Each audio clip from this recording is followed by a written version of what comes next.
So today we're going to talk about inlays. I'm going to show you two different ways of doing inlays. One is using a router. I'm going to use a router bit to help me clear out all of this material in here so I can inlay this guy. I made this when I made my workbench, and I haven't gotten around to inlaying it into the surface yet. So I wanted to do a couple of test cuts anyway to make sure that I don't accidentally cut something wonky on my workbench. So we're going to use the router to cut this one.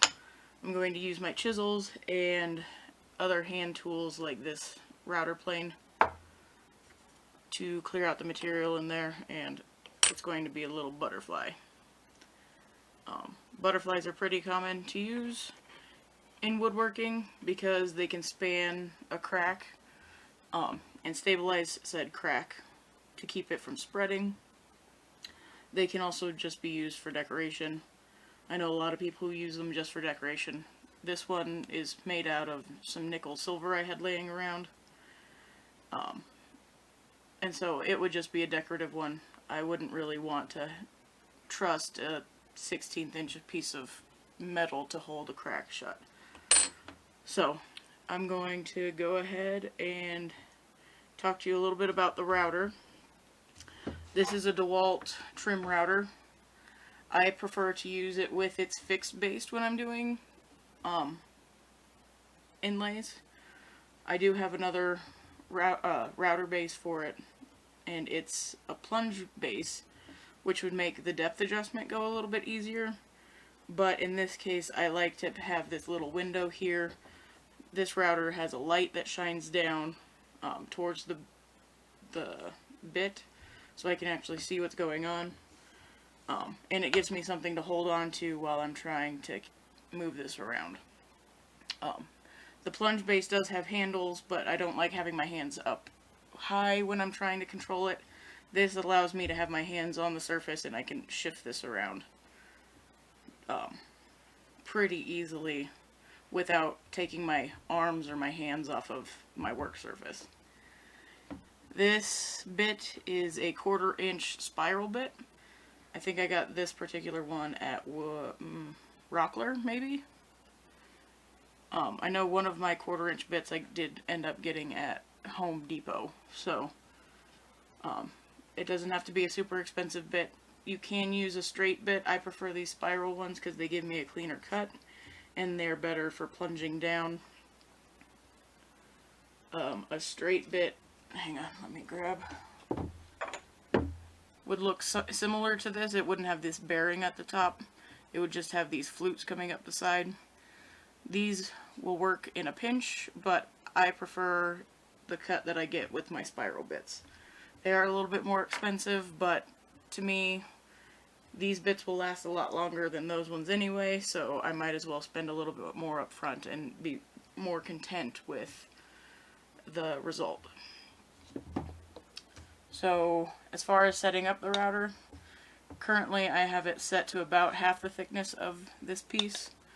I don't want to try to remove about a 1/4 inch material with a 1/4 inch bit at one time, because it's just going to put a lot of strain on that bit, and it runs the risk of breaking something or having this piece just get thrown out of my hands, or have this go well past where I want it to, and then I've destroyed whatever piece I'm working on.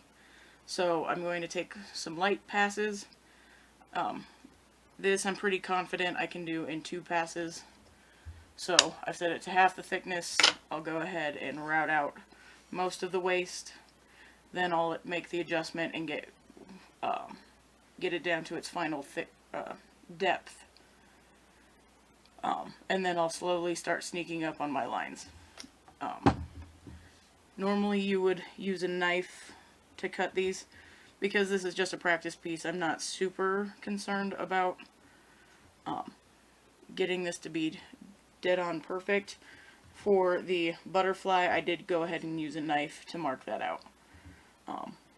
The knife just gives you something positive to lock into, but for this I'm going to be doing most of the work with the router anyway, so I don't necessarily need something to put a chisel in. Over here I definitely need to have something, some line to put my chisel in. to get a nice accurate cut. So when I'm using the router, I'm going to be looking in this little window and watching where the router bit's cutting.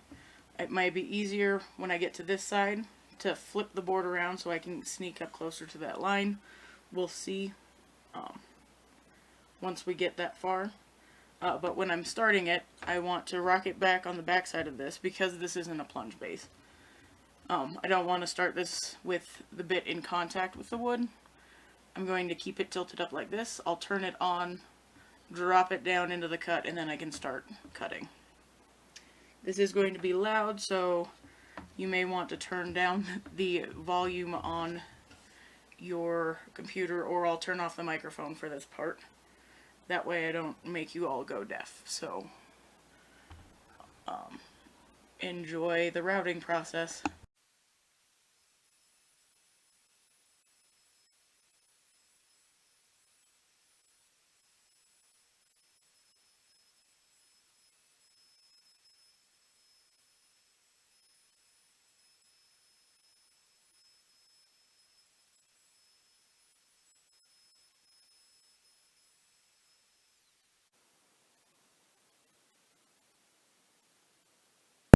So that was the first pass. You can see why I probably wouldn't necessarily always want to do this inside my house. I usually have a vacuum pretty close by when I'm doing this. But as you can see, I didn't come all the way out to the lines. You might not actually be able to see it, but I stayed about 1/8 of an inch away from my lines. That way I didn't run the risk of accidentally hitting it with this bit. Once I get the final depth done, I'm either going to use hand tools, or I have a 1/16 inch bit, which is a super tiny, super fine bit that I can sneak up onto those lines and it's less aggressive. So I'm going to go ahead and drop the thickness. So for those of you who have a trim base like this and don't know how to adjust the base, you want to loosen that little knob. And then mine has this little micro adjust where I just turn that until it's at the correct depth. That feels about right, and I'm going to lock that down. And I'm going to go ahead and remove the rest of the waste to the final depth.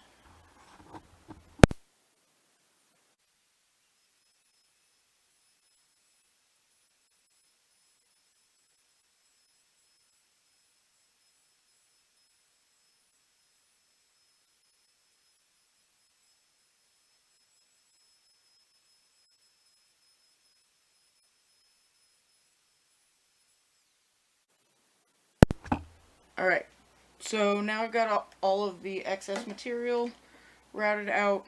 I'm going to go ahead and vacuum myself off, my workspace off, and the floor. And then I'll be back to show you how to change out a bit in a router, as well as how to get closer to the lines using the router. So I'll be back in a couple minutes.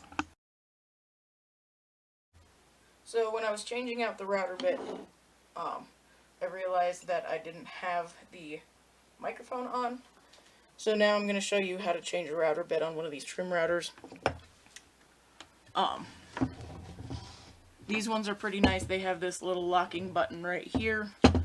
That means that I can rotate this to lock the spindle, and I only need one wrench to be able to switch out the bits.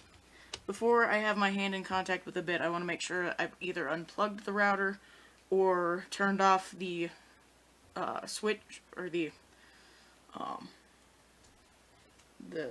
power strip that I have this plugged into. That way it can't accidentally turn on. And I'm going to just use the wrench and that spindle lock to help me loosen up the collar.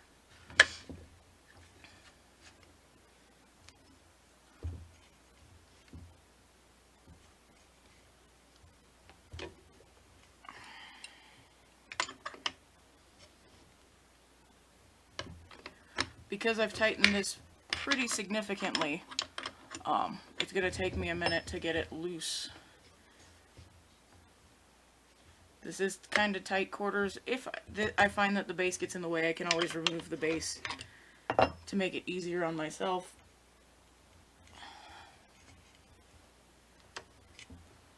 But I'm stubborn enough, I probably won't do that. I say that, but I'm getting frustrated with it. There we go. Now it's loose, I can pull the bit out. Most of these bits will have a line somewhere on them that tells you the minimum depth that they need to be inserted. So this bit needs to be inserted at least that far to make it safe. So I'm going to drop that down into the collar until I'm at least to that line. I usually go just a skosh past it. And then I'm going to tighten it up.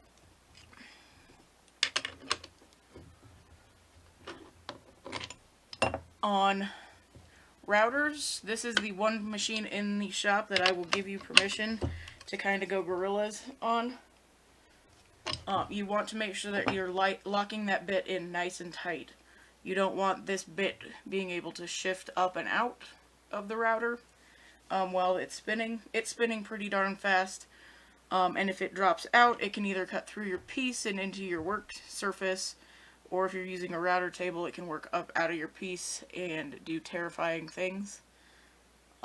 Odds are pretty good if I'm holding a router right side up like this, it'll just drop out. Excuse me. And be safely out of the way, but it's an uncontrollable thing once it is no longer held in the collar. So this is the one time that I will give you permission to go gorilla on something. If I needed to get that bit out or get this off and this part of the machine's getting in the way, I can always loosen this and completely take my base off.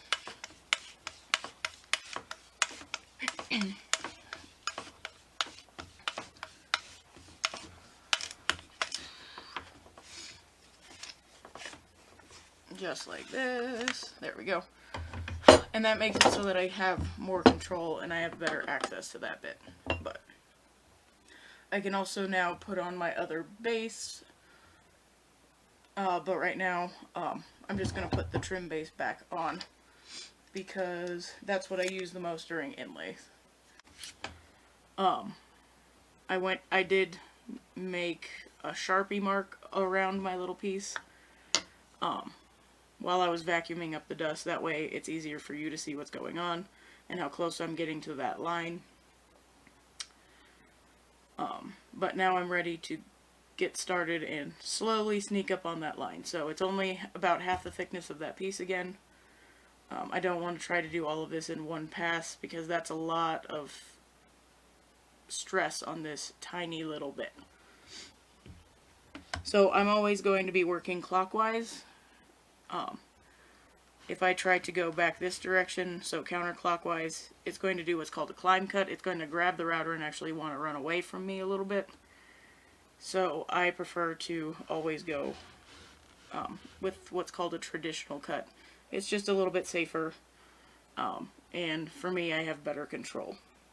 There is less area for me to be able to see into, so this is a little bit more delicate. I'm going to take my time and move much slower than I was with routing out the waste in the middle.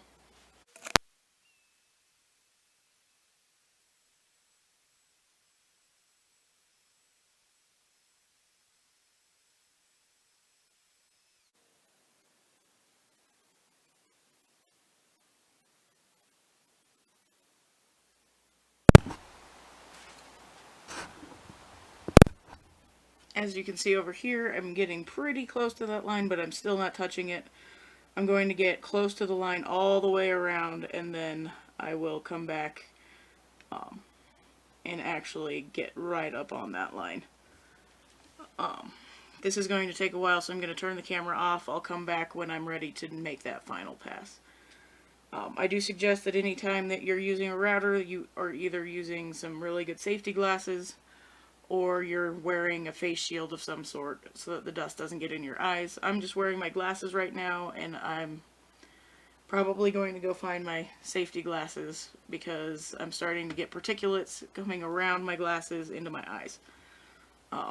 So just take your time on this stage.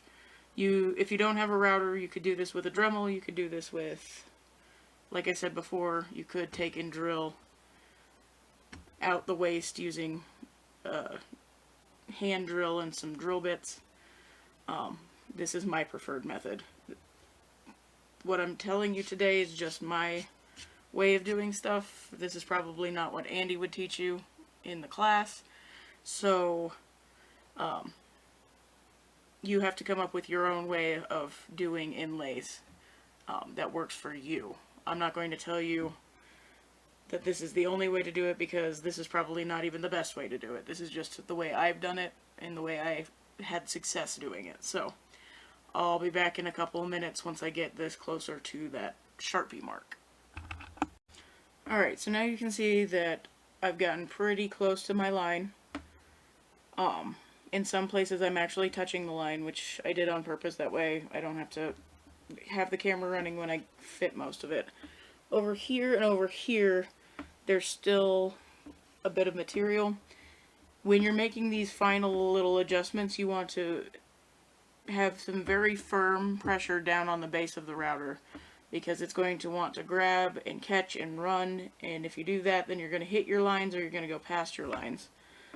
For this, even when I'm inlaying this into the bench or into the bench hook, I'm not super concerned if I have some small gaps, because I can inlay this in place using some darkened epoxy. That way it looks like I did the, I left a gap on purpose.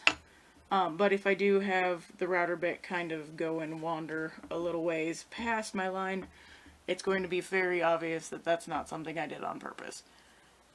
So that's one reason why I'm doing a practice before I'm trying to inlay into my bench. So I'm going to just finish up cleaning these two little pieces up, two little areas over here and over here, because it fits pretty well top and bottom, and we'll see how it goes.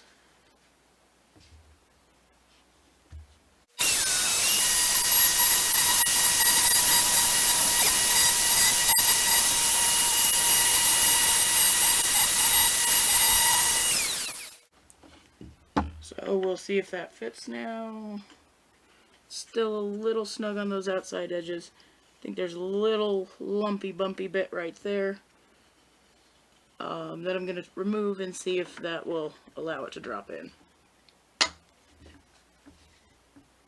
I never want to stop the router and then pick it up before the bit's done moving. And I don't want to start the router up here and then bring it down to the surface, because I run the risk of hitting something that I don't want. So anytime I stop the router, I wait for it to stop completely before I start moving it.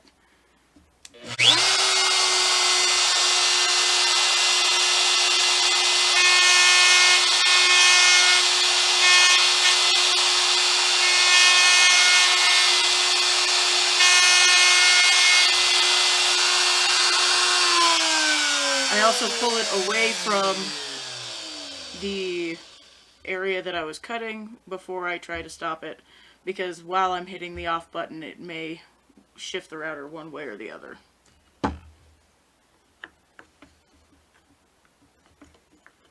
It's getting closer. I think I just need to remove a little bit more material off of this side.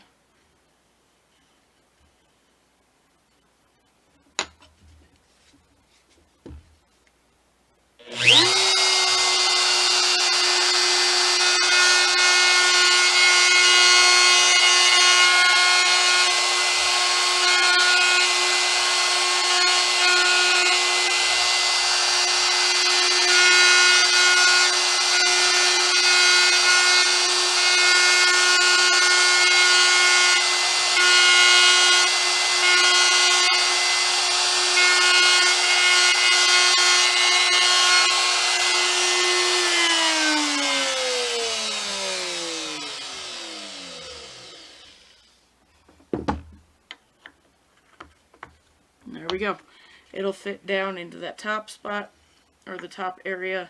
I haven't gone down with this bit down to the base,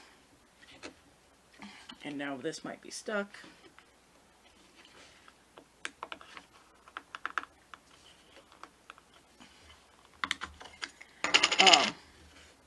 With this bit I could go a little bit deeper, but I run the risk of hitting this top shoulder with the shank of the bit. So I'm just going to use a chisel and stay away from hitting the top part of this now. I'm going to use my 1/8 inch chisel right here and just chisel down, and I can clean up the bottom with my router plane. So I'm just going to go around the exterior with my chisel. I'm not going to ever have the back of my chisel, or the cutting part of my chisel, come in contact with the upper part, now that I've got it to fit the way I want it.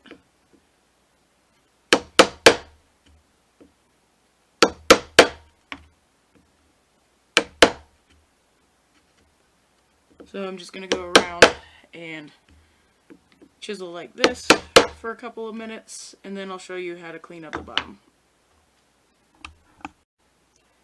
Alright, so I've gone around with the chisel and cut down to its correct depth. Now I can take a bigger chisel, just pop those little wedges out.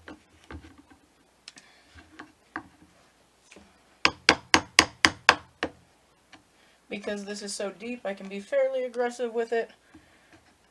If it was a super shallow cut, this wouldn't be a problem. I could have done everything with the router bit. But the shallower it is, the more caution you need to use. So you don't accidentally pop out of your trench, or whatever you want to call it.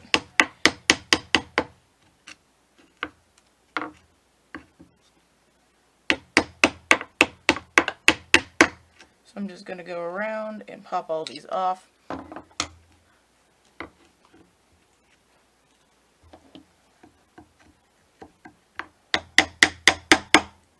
I'm using the chisel bevel side down.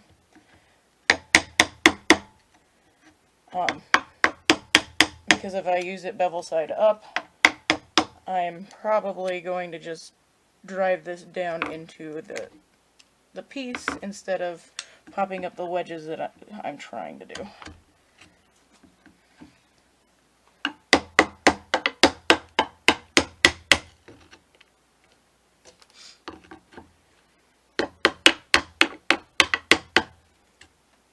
I do have this clamped down to my dining table.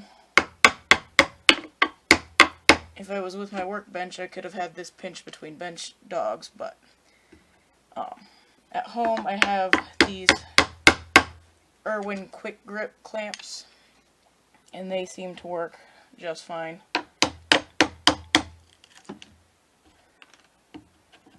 They're not the best clamps, they don't hold the tightest, but for what I'm doing, it seems to be working just fine. Do not, and I repeat, do not try to do this without clamping it down. Something will slip and you probably will end up stabbing yourself. If not in the hand, in the arm, or I've seen people chiseling towards themselves and stab themselves in the abdomen, so don't do that. No emergency room visits.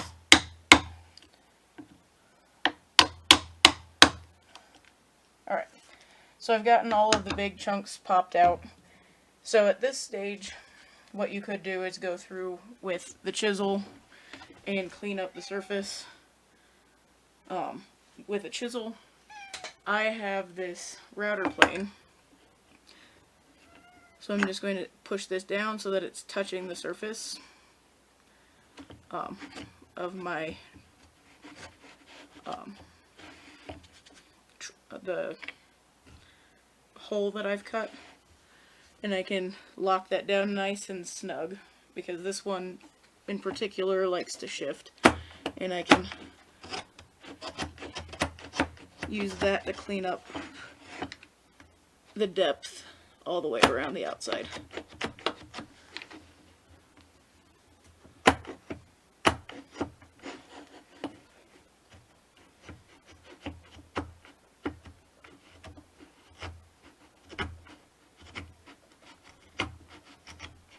If I have a lot of the hand or the router plane hanging into that void, I want to make sure whatever part is making contact with the wood, that's where I have all of my pressure.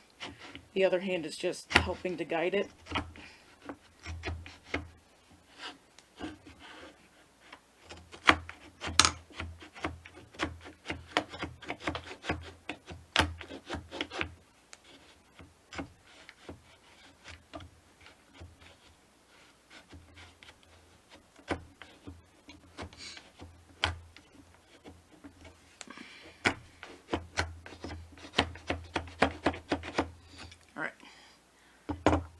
So now that should be nice and consistent in depth.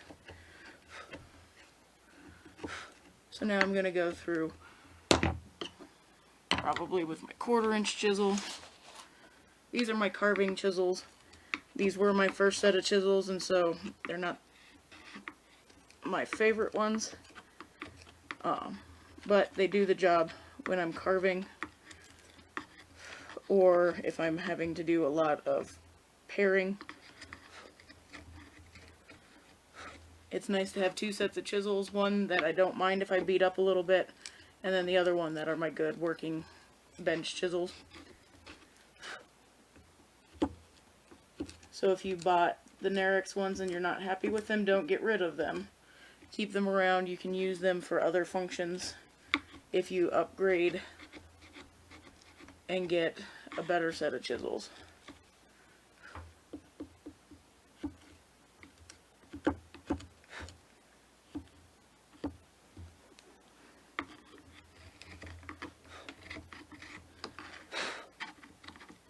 Alright, that looks pretty good and pretty clean. I'm content with that. I'm not going to pound this in until I have some sort of way of retrieving it. I'm going to go find a piece of blue tape and put that on there. If I have blue tape in this house, I don't know. I'll be back in a couple of minutes, show you how that fits down in there. So I did find some blue tape. Now I can pop this in there and use these tabs, hopefully, to pull it out. If not, I can drill a hole from the other side and punch it out, but that drops in there to the correct depth. There are a couple of gaps here and there, but overall I'm quite happy with the way it looks. So let's bring this over there. That's not the worst in the world. It's a better fit than I got the first time I tried. So I'm going to go ahead and reset and get ready to show you how to cut the butterfly. So I'll be back in a couple minutes. Alright, so now we're ready to start working with the butterfly. I've already traced it. I used a marking knife and just set this on the surface. You can see these arrows. I want to make sure that I'm always putting the butterfly back in the same orientation as I laid it out. Because this was cut by hand and not by a machine, I don't trust myself to always be perfect, because I'm human and we're not perfect.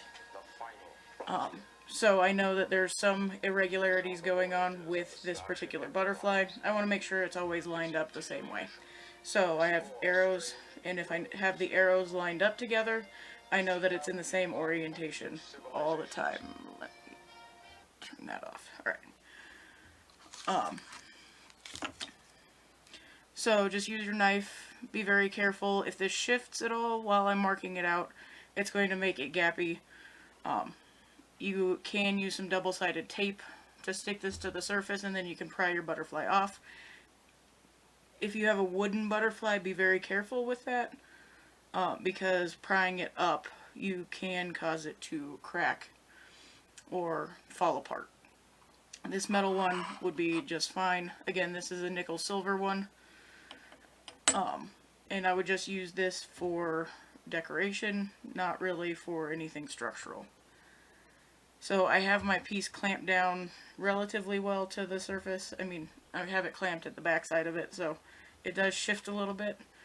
If I use my arm as a clamp, I can chisel against stuff and it's not going to shift. I'm just never going to have my hand over here while I'm chiseling. So my first step is going to be grabbing one of my wider chisels, and I'm going to go around the perimeter and define the edges. I used some Sharpie to try to make it easier for you all to see. I still have that knife line, so I'm not going off of what I can visually see. I'm just going to set the chisel down on the surface and drag it until it positively locks. I don't want to touch these corners yet, so I'm staying a little bit inside those corners. Ouch. And I'm just going to give it a nice tap. And I'm just going to do that all along the perimeter of my piece.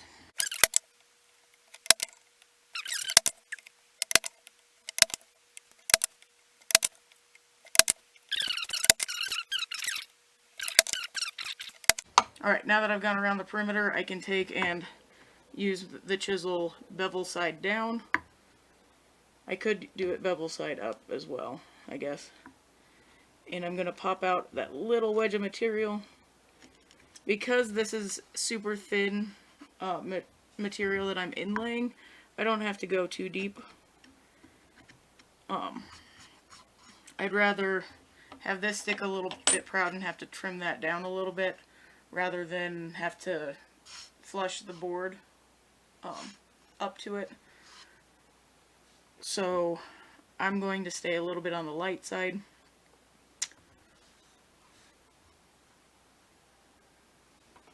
So just go through and pop out the wedges, being very gentle, because those knife lines aren't super deep at this point.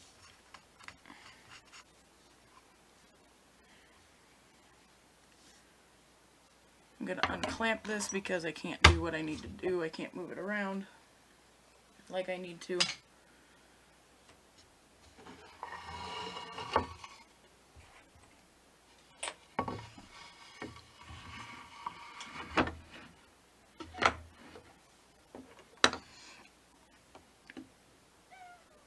And I'm using my arm as a clamp right now, but I'm making sure that my arm is not going to get in the way. Say hello to Sassy.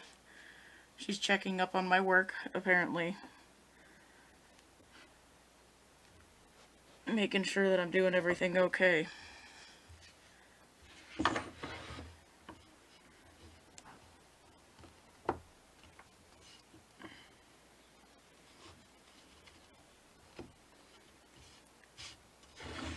One way that you can do chiseling or carving without clamps is if you have some of that shelf lining that's the non-slick, or the non-slip stuff that has a little bit of a texture to it. You can put your piece on that and it'll keep it from shifting around. But again, just make sure you're not putting your hand or arm in harm's way. Both my hands are behind. Sassy, move. Sassy.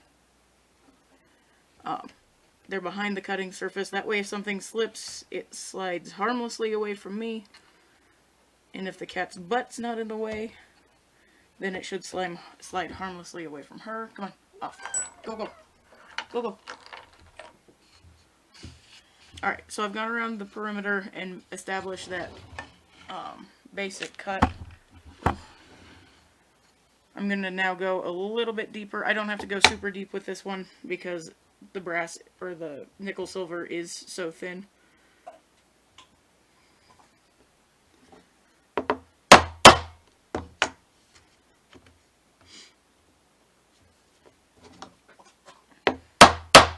If I'm using this butterfly to try to be structural, I probably will have it be at least 1/4 of an inch thick, so this process would take a little bit longer.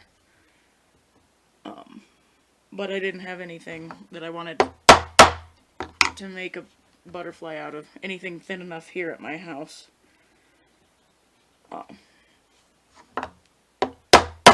So I went with the nickel silver.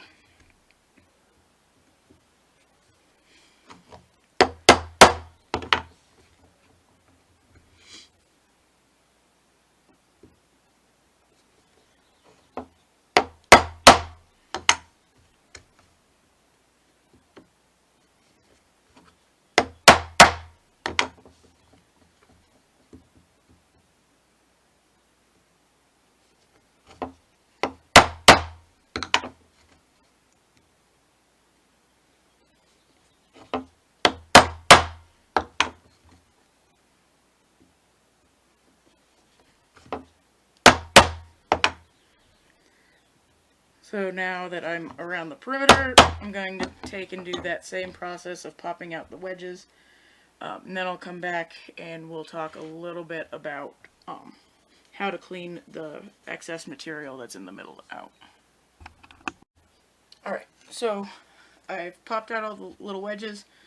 Now I have a couple of options of how to get this material out. I can take my chisel and just go across the grain. I never want to whack it this direction because I run the risk of still splitting something. I'm going to go across the grain and just make a little bit of a grid. That way there's less resistance, and I've broken up those fibers a little bit so they're easier to remove. You can do it that way. That's a legitimate way of doing it. Or I can use my router plane. And I'll set it for a fairly light cut at first.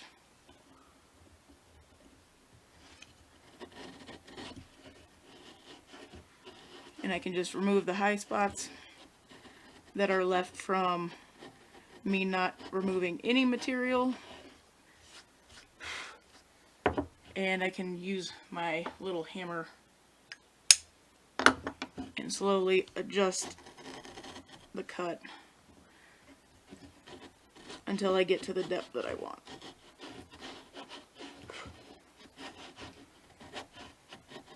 I can use a combination of those too. So I can take and use my chisel and break up some of this excess material.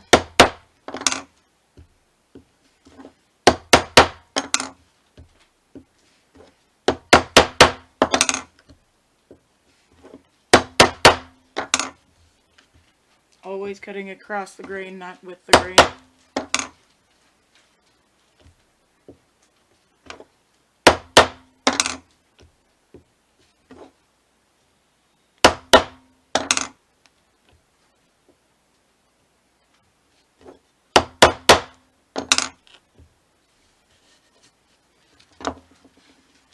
And I can come back in with my router plane. Anytime I tap it with the hammer, I'm going to tighten it. That might have been a little bit much, but we'll see how it goes.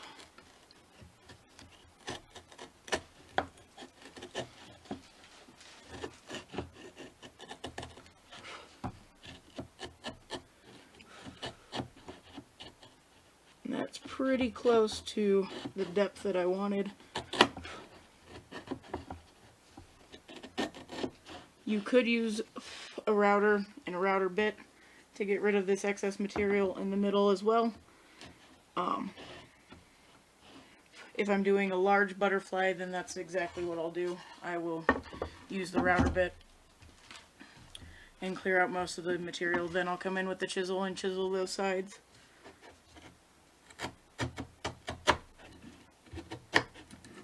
If you happen to have a dovetail cutting, or not a dovetail, a butterfly cutting jig,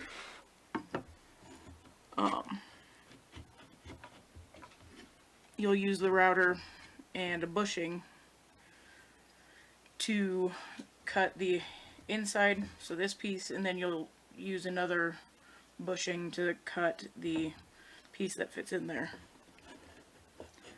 I don't have one of those.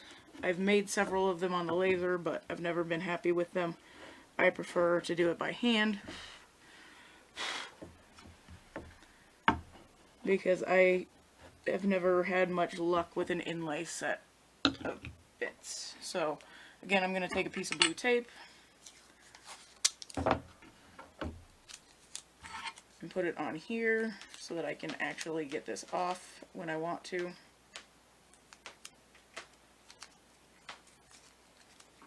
And I'm going to test fit it. I think I still need, because I didn't touch those corners yet, I still need to finesse the fit a little bit. But this corner went down and it's just a little bit proud of the surface, which is exactly what I want. So I'm going to go ahead and use my smallest chisel, so my 1/8 inch one, to get in here and try to clean up these corners a little bit.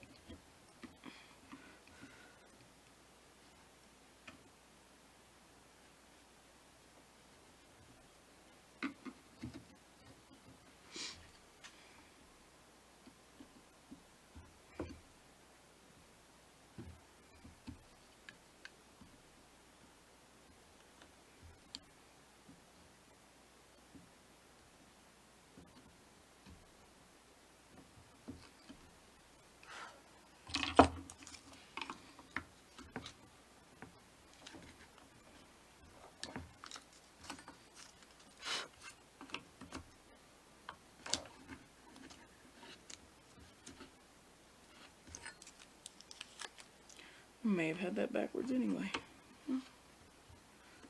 Well, yep, that fits better. So when I was first laying this out, I lost track, and I was guessing where the arrow should have been. Apparently that's the correct orientation, so I can just rub that off and put the arrow over there. But that's about as good of a fit as I would expect to get. I don't do inlay all the time, and so it's not going to be perfect, but it's good enough for me. There are some very small gaps when I glue this in. If I wet down the surface, it'll actually cause some of these fibers to swell around and can close those gaps. Or I can use something that's cherry colored to fill some of those gaps with as well. So I'm pretty happy with that. Most butterflies don't have to fit perfectly. The more you practice, the better you're going to get at doing this. I just don't do this enough to make it so that I'm going to get a perfect fit every time.